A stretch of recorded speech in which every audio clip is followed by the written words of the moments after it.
अस्सलाम वालेकुम व्यूअर्स, मैं हूं समीना पाशा। उम्मीद है आप लोग खैरियत से होंगे। व्यूअर्स, कुछ अहम खबरें और अपडेट्स लेकर इस व्लॉग में आपके सामने हाजिर हैं जनाब।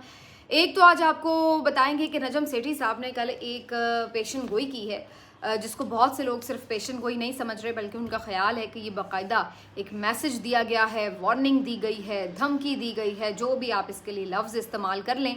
लेकिन उनका ये कहना है कि ये सिर्फ नजम सेठी साहब ने कोई अपना तज्जिया या अपने तौर पर कोई अपनी पेशन गोई शेयर नहीं की, बल्कि शायद किसी के कहने पर उन्होंने ये पूरा एक एनालिसिस जो है, जिससे शायद वो मुत्तफिक भी हों, वो उन्होंने किया है, जो कि वो प्रोग्राम अपना करते हैं उसके हवाले से। तो क्या वाकई ही ऐसा है? और ये ख़बर जिसकी मैं बात कर रही हूँ, ये क्या है?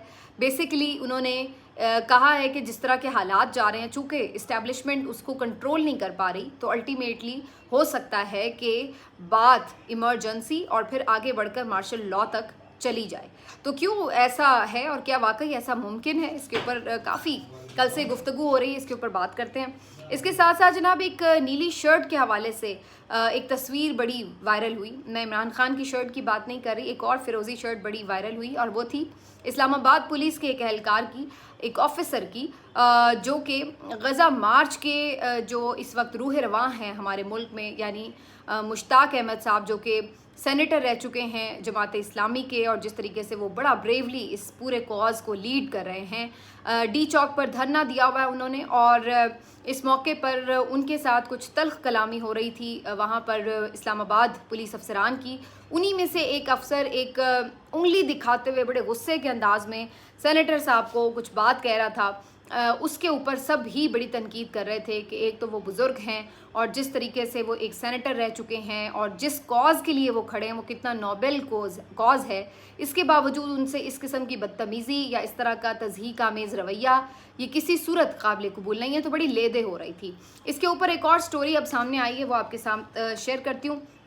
आज केपी में लोगों ने धावा बोल दिया ग्रिड स्टेशन पर। रहमान बाबा ग्रिड स्टेशन पर ये क्यों जमा हुए और क्यों इन्होंने यहाँ पर धावा बोला, और उसका नतीजा क्या निकला, आपके साथ शेयर करेंगे। और फिर सरगोदा वाक़े के ऊपर भी थोड़ी बात करेंगे। सरगोदा में भी कुछ तौहीन मज़हब के वाक़यात के हवाले से, जैसे पहले भी हम कई दफ़ा देख चुके हैं, मॉब ने काफ़ी रिएक्ट किया, क्या उन्होंने कहा, इसके ऊपर भी थोड़ी सी आज गुफ्तगू करेंगे। आप सबसे रिक्वेस्ट है कि चैनल को सब्सक्राइब कर लें अगर अभी तक सब्सक्राइब नहीं किया।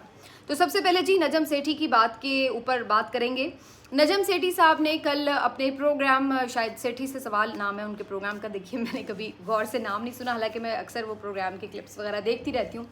तो बहरहाल समा टीवी के लिए ये प्रोग्राम करते हैं वो। उसी प्रोग्राम में उन्होंने कल ये गुफ्तगू करते हुए कहा कि चूँकि अदलिया बहुत ज़्यादा इस वक्त एग्रेसिव मूड में नज़र आ रही है और इस्टेब्लिशमेंट के साथ एक दू बदू लड़ाई की कैफियत है, और दूसरी तरफ अवाम भी आज़ादी आज़ादी का नारा लगा बैठे हैं, तो अगर ये सारी सूरत हाल यूं ही चली और अदलिया ने मज़ीद अगर इस्टेब्लिशमेंट के ऊपर प्रेशर बढ़ाने की कोशिश की, उनको मज़ीद अदालत के अंदर पेश होने के लिए या जवाबदेह होने के लिए ज़ोर लगाया, या उनके कोई भी ऐसे काम जिनके ऊपर वो समझते हैं कि उनको नहीं अदालत में बुलाया जाना चाहिए या सवाल नहीं होना चाहिए, उनके ऊपर मज़ीद कोई ज़ोर डाला गया, तो फिर मामलात हाथ से निकल सकेंगे। और जो इस वक्त जो भी एक अरेंजमेंट है, जिसको आप जो भी नाम ले लें, मैं तो उसको जमहूरियत का अरेंजमेंट नहीं वैसे कहती, लेकिन कुछ लोग समझते हैं कि शायद ये जमहूरियत है। तो चलिए जी, अगर ये जमहूरियत है तो ये जमहूरियत का जो बोरिया बिस्तर है ये भी गोल हो सकता है। इब्तदाई तौर पर कोई इमरजेंसी लग सकती है,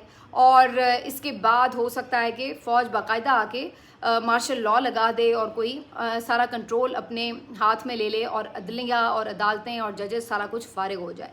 तो ये बेसिकली नजम सेठी साहब जो हैं वो आके अपनी पेशन गोई कह के इस्तेमाल करते हुए उन्होंने ये लफ्ज़, ये सारी जो एक नैरेटिव या एक वार्निंग सी थी ये दी। बहुत से लोगों का ख्याल है कि ये उन्होंने अपने तौर पर नहीं दी, जैसे मैंने शुरू में कहा, और ये शायद इस्टेब्लिशमेंट के करीब हैं, और उन्हीं के ईमा पर उन्होंने ये बेसिकली कौम को बता दिया है, अदलिया को भी मैसेज दे दिया है कि सब बाज आ जाएं और जहाँ जहाँ पे हैं वहीं वहीं से पीछे हट जाएं। फ़ौज जो है वो किसी तरह भी इस तरह की जो भी कोई एक्टिविटी एहतजाज की या कोई एग्रेसिव होकर आगे से आए उसको टॉलरेट करने के मूड में नहीं है। तो ये बेसिकली उनका एक पैगाम है। अब इसके ऊपर मैं दो तीन बातें कहती हूँ क्योंकि काफ़ी इस पर बात हो रही। पहली चीज़ तो ये है कि क्या वाकई ये नजम सेठी साहब का तज्जिया या कोई पैगाम है? बिल्कुल। मैं समझती हूँ ये उनका तज्जिया भी है और उसमें कुछ पैगाम भी मिला जुला हो सकता है, नंबर 1। नंबर 2 ये कि क्या वाकई मुल्क में कोई इमरजेंसी लग सकती है? तो पहली चीज़ ये है कि मेरे नज़दीक तो मुल्क में पिछले 2 साल से इमरजेंसी ही लगी हुई है। मेरे नज़दीक तो पिछले 2 साल से मुल्क में कोई जमहूरियत है ही नहीं। जब पहले PDM 2 की हुकूमत थी, वो भी क्या एक जमहूरी हुकूमत थी? क्या उसमें जो वज़ीर आज़म थे शहबाज शरीफ साहब, आपके ख़्याल से वो फ़ैसले कर रहे थे, वो बाइख्तियार थे? फिर उसके बाद जो उनका आगे तसलसल था निगरान हुकूमत का, तो आपके ख़्याल से क्या वो निगरान वाकई बड़े गैर जानिबदार और बड़े आइनी किस्म के निगरान थे? जी नहीं। वो भी आपको पता है कि किसके बेसिकली माउथ पीस थे, किसके आलाकार थे, किसकी कठपुतलियाँ थी, ये सबको पता है। और उसके बाद फिर जिस अंदाज से इलेक्शन हुए और उसको फिर चुराया गया और फिर उसके बाद जिस तरह का एक सेटअप मुसल्लत किया गया जो कि ऑलरेडी चोरी शुदा मैंडेट से था, तो उस सेटअप के पास भी इस वक्त कितने इख्तियारात हैं वो भी आप भी जानते हैं, मैं भी जानती हूँ। अगर मैं उसको अब एक्सप्लेन करने लगूंगी तो बात बहुत लंबी हो जाएगी, लेकिन मालूम सबको ही है कि वज़ीर दाखिला इस वक्त मोहसिन नकवी साहब हैं, वो किसके करीब हैं, किसके कहने पर उन्हें निगरान वज़ीर आला बनाया गया था, कितनी पावर्स हैं। खुद PMLN के लोग कहते हैं कि जनाब उनकी बड़ी मेहरबानी है कि वो बने हुए, चाहें तो वज़ीर आज़म बन जाएँ। तो पावर्स इस वक्त किसी के पास नहीं हैं। ये जितनी भी हुकूमतें हैं कठपुतलियाँ हैं, सारी जो हुकूमत में बैठी सियासी जमातें हैं इनके पल्ले कुछ भी नहीं है, कख भी नहीं है। पीपल्स पार्टी फैसल वावडा को, MQM फैसल वावडा को वोट दे के सेनेटर बनाती है, तो किसके कहने पे बनाती है? अगर आज हम देख रहे हैं कि बावल नगर वाक़े पे मरीम नवाज़ की चूं नहीं निकलती, तो वो क्यों नहीं निकलती? अगर यहाँ पर हद तक इज़्ज़त का कानून बनवाया गया रातों रात बिठवा कर, तो वो किस तरह बनवाया गया है वो आपको मालूम होना चाहिए, क्योंकि जिन्होंने उनकी हुकूमत बनवाई है वही उनको चला भी रहे हैं, बिल्कुल उंगली पकड़ के भी और पीछे से आप समझ लें कि पूरी तरह पेच टाइट करके, स्क्रू टाइट करके उनको आगे भी लगाया हुआ है कि प्यार से भी वो वैसे तो उनके पास भी कोई ऑप्शन नहीं है हुकूमत के कि वो कोई रेजिस्ट कर सकें, क्योंकि उन्हें भी पता है कि वो जीते हुए नहीं हैं। और दूसरी तरफ अगर वो कुछ कोशिश करें भी थोड़ा बहुत रेजिस्ट करने की, तो इतनी उनकी हैसियत ही नहीं है, वो फिर फ़ौरन उनको पीछे से बाजू मरोड़ दिया जाएगा। तो मैं इस सारे ये जो झूठा सा जमहूरियत का एक लिबादा सामने पूरे निज़ाम ने ओढ़ा हुआ है, मैं तो इसको वैसे ही जमहूरियत कहना जमहूरियत की तौहीन समझती हूँ, और इस इलेक्शन के बाद जो कुछ हुआ है उसको कहना इलेक्शन की तौहीन समझती हूँ। और मैं ये समझती नहीं कि मुल्क में कोई इमरजेंसी नहीं है। मुल्क में पिछले 2 साल से इमरजेंसी है, जिसमें कोई शख्स बाहर अपने हक़ के लिए आके एहतजाज नहीं कर सकता। जिस तरह से मीडिया चैनल्स को कंट्रोल किया गया, ये जमहूरियत में नहीं होता। जिस तरह से सहाफ़ियों को अगवा किया गया, उन्हें मारा गया, उनकी नौकरियां छीनी गई, उन्हें ऑफेयर किया गया, जिस तरह से उन्हें गिरफ्तार किया गया, ये सब जमहूरियत में नहीं हो सकता। तो ये सब भी जो हुआ है पिछले 2 सालों में वो आपको मालूम है। तो मुझे कौन सी बात से लगेगा कि इस मुल्क में पहले जमहूरियत है? तो जब एक चीज़ एग्जिस्ट ही नहीं करती तो वो कैसे ख़त्म होगी? पहले तो मुझे कोई ये समझा दीजिए। चलिए अब इस बात पर आ जाते हैं कि नहीं भाई जमहूरियत है, कम से कम इस हद तक है कि जो हुक्मरान जमातें हैं उनके लिए तो सब अच्छा है, ऑपोजिशन के लिए सिर्फ एक मार्शल लॉ लगा हुआ है, PTI के लिए तो मार्शल लॉ ही चल रहा है पिछले 2 साल से। और आपको याद होगा इमरान खान ने इमरान रियाज खान से कंटेनर पर बात करते हुए ये जुमले कहे थे कि मार्शल लॉ लगाना है तो लगा दें, अभी कौन सा यहाँ पे मुल्क में जमहूरियत है? तो PTI के लिए तो पिछले 2 साल से मार्शल लॉ लगा हुआ है, ये सबको मालूम है। इस्टेब्लिशमेंट और PTI एक दूसरे के आमने सामने खड़े हैं। इस्टेब्लिशमेंट PTI का वजूद तस्लीम करने के लिए तैयार नज़र नहीं आती और ना ही उनको कोई स्पेस सिस्टम में देना चाहती है। दूसरी तरफ PTI की भी हमें नज़र आता है कि जो मौजूदा अस्करी सरबराह हैं उनके साथ बिल्कुल कोई गुंजाइश नहीं है कि वो उनके साथ कोई मामलात को तय करें। तो ऐसी सारी सूरत हाल में ये दोनों आमने सामने हैं, तो PTI के लिए तो ज़ाहिर है एक हमें मार्शल लॉ नज़र आ रहा है पिछले 2 साल से। अगर ऐसी कोई सूरत हाल बनती है कि मुल्क में इमरजेंसी लगती है तो इसमें 2 लोगों का नुकसान होगा, 2 पार्ट्स का नुकसान होगा। एक तो अदलिया का कि सूरत में उनकी अदालतें फारिग होंगी, PCO के जजेस आएंगे या जिस तरह भी उनको मज़ीद मैनेज किया जाएगा, और जो नई बात मानेंगे वो घर जाएंगे। तो या तो अदलिया के ऊपर इसका सारा वार चलेगा, और या फिर इस हुकूमत को नुकसान होगा जो कि हुकूमत में बैठी हुई है। इनकी ये सारी प्रोटोकॉल की गाड़ियाँ जाएंगी, इनके सारे ओहदे जाएंगे, क्योंकि सामने फेसेस तो बहरहाल इन्हीं के हैं। तो अगर नुकसान होगा तो इनकी चहीती पार्टियों को ही होगा, जो पहली मार खा रही है, जिसके दफ्तर टूट रहे हैं, जिसके बंदों पर अटैक हो रहे हैं, जो गिरफ्तार हैं, उनके ऊपर क्या उनके हाथ से जाएगा? ये कि मैक्सिमम खैबर पख्तूनख्वा की हुकूमत चली जाएगी। इसके अलावा और वो भी कितनी इस वक्त पावर में है वो आपको भी पता है, जिस तरह उसको भी तंग किया जा रहा है। तो इस सारी सूरत हाल में नुकसान में ज़्यादा जो रहेंगी वो खुद PMLN और पीपल्स पार्टी रहेंगी और अदलिया को किसी हद तक नुकसान होगा। तो ये ही सूरत हाल बनेगी। लेकिन क्या ये मुमकिन है, क्या वाकई ये कोई ऑप्शन है? अब ज़रा इस पे आ जाते हैं। पहली चीज़ तो ये कि मुल्क में इमरजेंसी या मार्शल लॉ पहले जो लगते रहे, अगर हम तारीख़ का मुतालिया करें तो उस वक्त लगते हैं कि जब एक तो पैसे आने का चांस होता है या पैसे होते हैं ख़जाने में, कोई अमरीकी जंग छिड़ी हुई है, डॉलर्स आ रहे हैं, या कोई मुल्क की माशी हालत इस कदर बेहतर है कि कोई इस तरह का इशू नहीं है पैसों का। तो यहाँ पर तो हमें पता है कि इस वक्त लाले पड़े हुए हैं। किसी अगर हमें फ़ौरन कोई इन्वेस्टमेंट ना हुई या फ़ौरन कोई IMF का पैसा ना मिला तो हम तो वैसे ही डिफ़ॉल्ट करने के दहाने पर पहुँच जाते हैं। तो पहली चीज़ तो ये कि मुल्क में इस तरह की हालत ही नहीं है कि कोई आए आके रूल करे और बड़ा इंजॉय करे। तो ऐसी किसी सूरत में भी मुल्क का कंट्रोल सामने आके संभालना तो सीधा सीधा अपने आप को मुश्किल में डालने के मुतरादिफ है। दूसरी बात ये है कि ये मार्शल लॉ जब लगा करते थे जिस दौर में, उस वक्त लोगों के पास ना सोशल मीडिया था, ना इतनी अवेयरनेस थी, और लोगों का बड़ा हिस्सा ये जो पूरा इक़्तिदार का कब्ज़ा है पिछले 75 साल का, वो नहीं समझते थे। तो वो क्या करते थे कि मार्शल लॉ लगते थे तो फ़ौजी हुक्मरान आते थे तो वो खुश होते थे, मिठाइयाँ बांटते थे। मैंने तो अपनी ज़िंदगी में एक ही ऐसा मार्शल लॉ देखा है, उससे पहले जो लगे तो तब मैं पैदा ही नहीं हुई थी।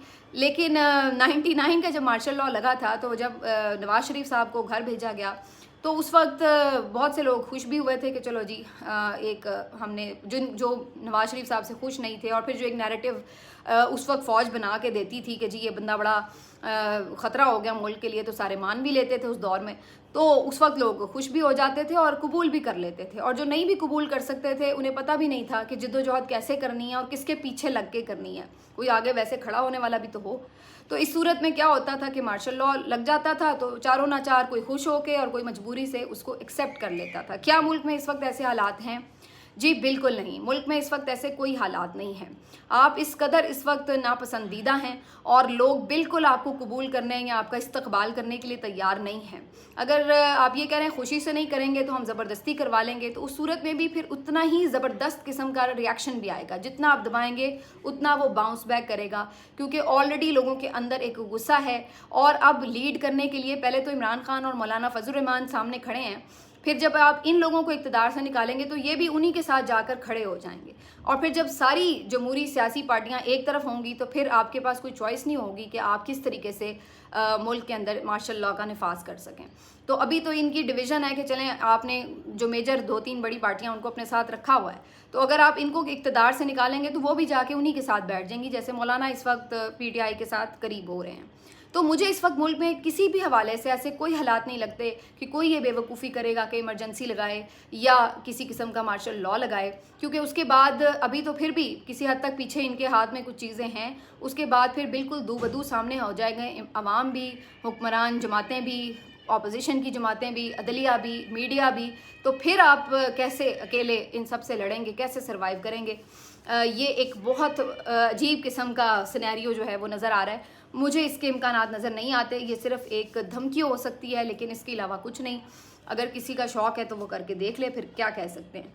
बाकी जी बात ज़रा लंबी हो गई है तो थोड़ी सी बस मुख्तसर बात करते हैं। लोड शेडिंग बहुत ज़्यादा हो रही थी खैबर पख्तूनख्वा में, इस पर बहुत ज़्यादा लोग सरापा एहतजाज थे, और लोगों का कहना है कि जब वहाँ से ज़्यादा तादाद में बिजली बनती है और पूरे मुल्क में सप्लाई होती है तो सबसे ज़्यादा तो फिर लोड शेडिंग वहाँ पे कम होनी चाहिए, लेकिन अफसोस की बात है कि लोड शेडिंग सबसे ज़्यादा वहाँ पर होती है। वफाक का मौक़िफ़ ये है कि वहाँ पर लाइन लॉसेस बहुत ज़्यादा है, बिजली चोरी बहुत ज़्यादा होती है।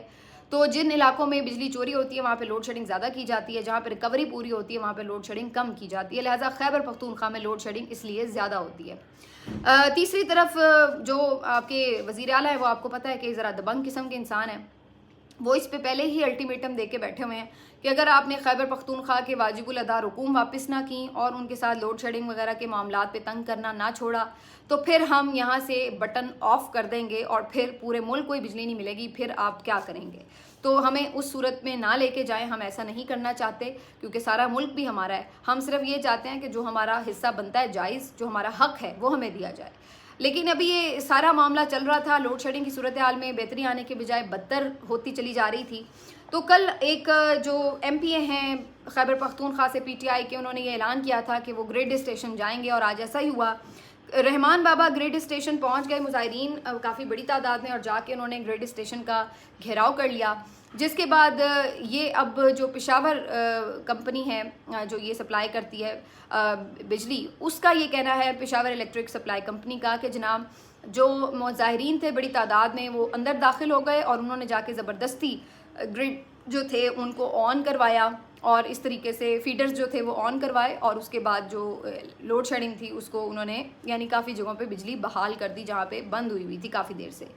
अब ये सारा जो एलिमेंट है इसको कवर इस अंदाज से होगा, ज़ाहिर है जो नेगेटिविटी होगी वो ये होगी कि जनाब देखें अब ये धावा बोल के और इस तरीके से ज़ोर ज़बरदस्ती करके बात मनवाते हैं, और जो इसमें बहुत सारे लोगों को वो ये कहेंगे कि जनाब जब आप उनका हक़ नहीं देंगे तो फिर लोग क्या करें। शदीद तरीन गर्मी पड़ रही है इस वक्त और मुल्क पूरा हीट वेव की लपेट में है, और ऐसे में आप एक सूबे को जानबूझ के अगर बिजली फ्राहम नहीं कर रहे, बाकी सूबों की बराबर निस्बत लोड शेडिंग नहीं कर रहे, तो ज़ाहिर है उनके अंदर इश्तियाल तो आएगा, जबकि बिजली ज़्यादा बन भी उनके सूबे में रही है।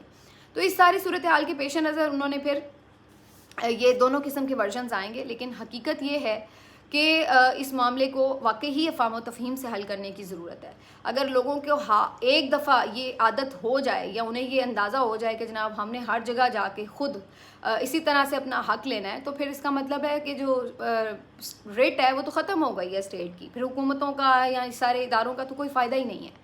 तो ऐसी नौबत में फिर जब मॉब बाहर निकलता है तो कभी वो कंट्रोल होता है और कभी वो कंट्रोल नहीं भी होता। तो अगर आप टोटल कोई इंतशार से या नाखुशगवार वाक़यात से बचना चाहते हैं तो इस चीज़ को हल करें, जो जिसका हक़ है उसको मिलना चाहिए।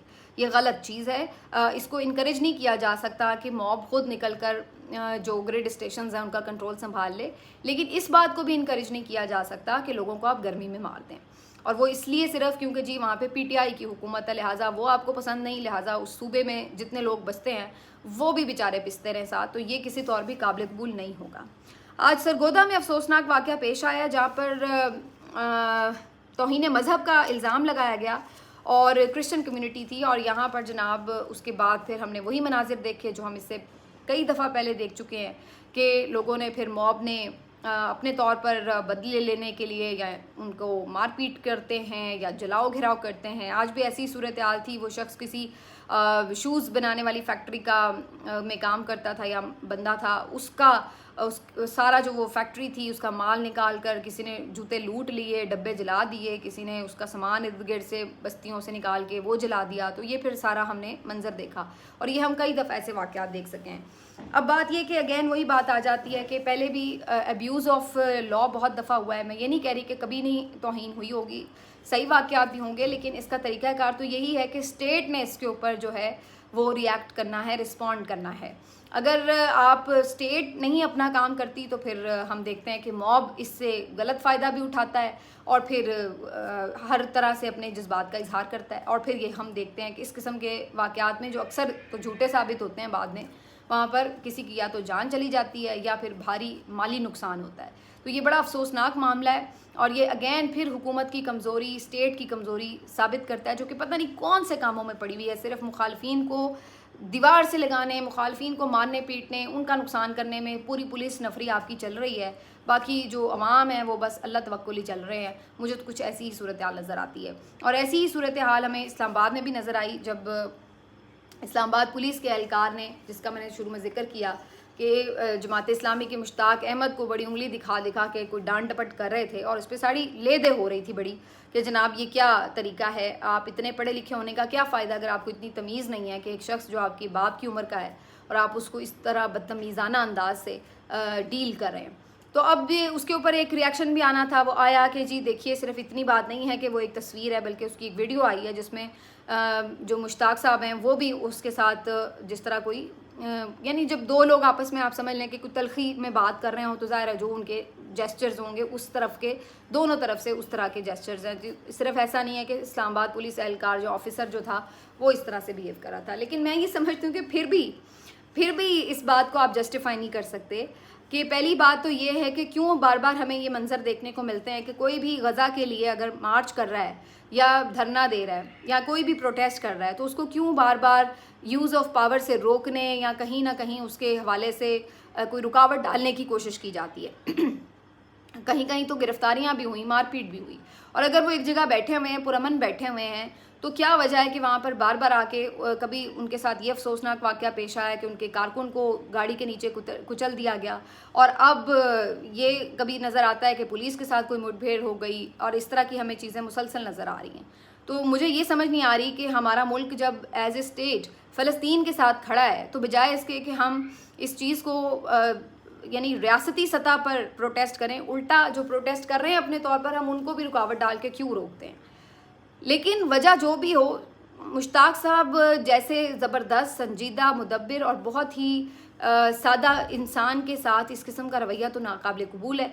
और अब ये हमारी पुलिस का ये कोई एक अफसर की बात नहीं है, ये तो हमें अब माशाल्लाह वैसे ही बहुत ज़्यादा देखने को मिलता है। और मैं ये वही बात बार बार पहले भी कहती थी कि हमने अपने रियासती इदारों को कितना रॉटन कर दिया, कितना ख़राब कर दिया है कि आपकी पंजाब पुलिस है, आपकी इस्लामाबाद पुलिस है, आपकी सिंध पुलिस है। ऐसे लगता है कि ये लोग इंसान ही नहीं समझते अवाम को, चाहे वो बड़ी उम्र का है, वो छोटी उम्र का है, वो पढ़ा लिखा है, वो नहीं पढ़ा लिखा, या वो किसी ओहदे पे रह चुका है या नहीं रह चुका। नहीं, ये अपने आप को ऐसे फ़िरौन समझते हैं और इस तरह लोगों को डील करते हैं कि जैसे ये कोई खुदा बन बैठे हैं इस बस्ती के ऊपर।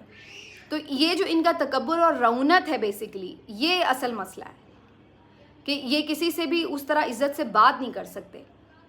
चोरों डाकुओं को तो ये सलाम दुआ करते हैं, उनको सलूट मारते हैं, कच्चे के डाकू इनसे पकड़े नहीं जाते। लेकिन जो बंदा इनसे तमीज़ से बात करना चाहता है उसके साथ ये बदतमीज़ी करते हैं, मारपीट करते हैं, तो ये गुंडागर्दी करते हैं।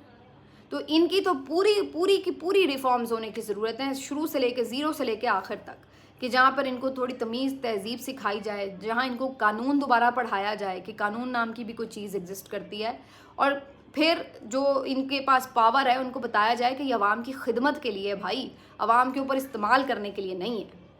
लेकिन पता नहीं मैं किसके आगे, वो कहते हैं ना भैंस के आगे बीन बजाने वाली बात है। जहाँ हमारे मुल्क का टॉप ही सारा आइन और कानून को ना मानता हो, वहाँ पे आप किसी अफसर या एहलकार से क्या तवक्को करते हैं। मिलते हैं आपसे अगले वीलॉग में, अपना ख्याल रखिए, अल्लाह हाफिज़।